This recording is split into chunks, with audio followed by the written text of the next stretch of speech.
It's happened yet again in America. A mass shooting at a school, this time an elementary school, for kids in grades 2 through 4 in the small Texas town of Uvalde. The governor reports 14 children and 1 teacher are dead. Another 13 people injured at a local hospital. 2 other shooting victims flown to a trauma center 80 miles away in San Antonio. A 66-year-old woman and a 10-year-old girl listed as critical at last report at University Hospital, University Health in San Antonio. The suspect identified as 18-year-old Salvador Ronaldo Ramos, a U.S. citizen with a handgun and possibly, we're told, a long gun. He's said to have lived there in the community and attended Uvalde High School, but we don't know whether he attended Robb Elementary School, where he shot up the building. Police say the suspect is dead. Reports indicate police shot and killed him. The police chief says he acted alone. The governor noted reports that the gunman had just shot a relative. The shooter was Salvador Ramos, an 18-year-old male who resided in Uvalde. It's believed that he abandoned his vehicle and entered into the Robb Elementary School in Uvalde with a handgun, and he may have also had a rifle. In addition to that, it is being reported that the subject shot his grandmother right before he went into the school.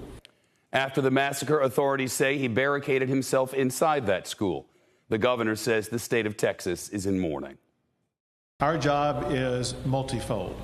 First, to make sure we address exactly what happened at this crime scene, and then second, to make sure we take that information and do everything that is necessary to ensure that crime scenes like this are not going to be repeated in the future. It's unclear whether there was a school resource officer on campus when the shooting began, but emergency workers detailed the grim reality over police radio. Multiple law enforcement officers arriving on scene. Guess who was possibly shot in the head. Something else as a possible DSW incident. Stand by. Do not attempt to get closer. We got shots fired. Airline support, 9 minutes out. That was the right side of our face. Clearly, shots fired as those officers were arriving. Uvalde is a town of about 15,000 people on the edge of Texas Hill Country in the river region, between San Antonio to the east and the border with Mexico to the west. Local police held their own news briefing.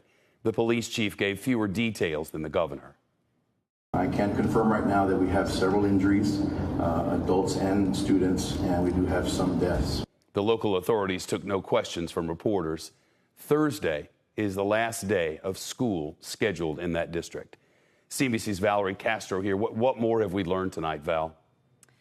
Well, Shep, the school where this happened is a public school, Robb Elementary School, with a student population of less than 600 students across 3 grades, 2nd, 3rd, and 4th grade. Right now, you can imagine parents are desperate to reunite with their children, but the school district is asking them to wait until they've been notified so that students can be accounted for. Then they'll be released to the local civic center for reunification. Texas Governor Greg Abbott speaking just a few hours ago, giving the grim reality that some parents might not get to pick up their children at the end of this day. And as you mentioned, the last day of school was to be this Thursday. First, I want to tell you that what happened in Uvalde is a horrific tragedy that cannot be tolerated in the state of Texas. And there is swift action being taken by local law enforcement as well as the Texas Department of Public Safety. They obviously now know who the shooter was, and the shooter is no longer alive. Let me give you some details, and then I'll give you a summation about that. The shooter was Salvador Ramos, an 18-year-old male who resided in Uvalde. It's believed that he abandoned his vehicle and entered.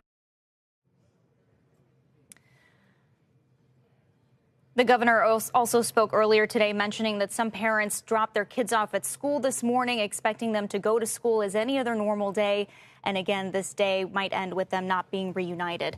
After the shooting, Uvalde Memorial Hospital released information that 13 students arrived there in ambulances and buses for treatment, and at least 2 patients were transferred to a hospital in San Antonio. And at that point, that was 2:47 local time this afternoon, the hospital was reporting 2 deaths. Of course, that number is now drastically different. A little while ago, the hospital also announced it will be holding an emergency blood drive tomorrow morning. And to give you some background on this community, the city of Uvalde is home to about 15,000 people. More than 80% of the population identifies as Latino or Hispanic, a small community dealing with such a great loss tonight.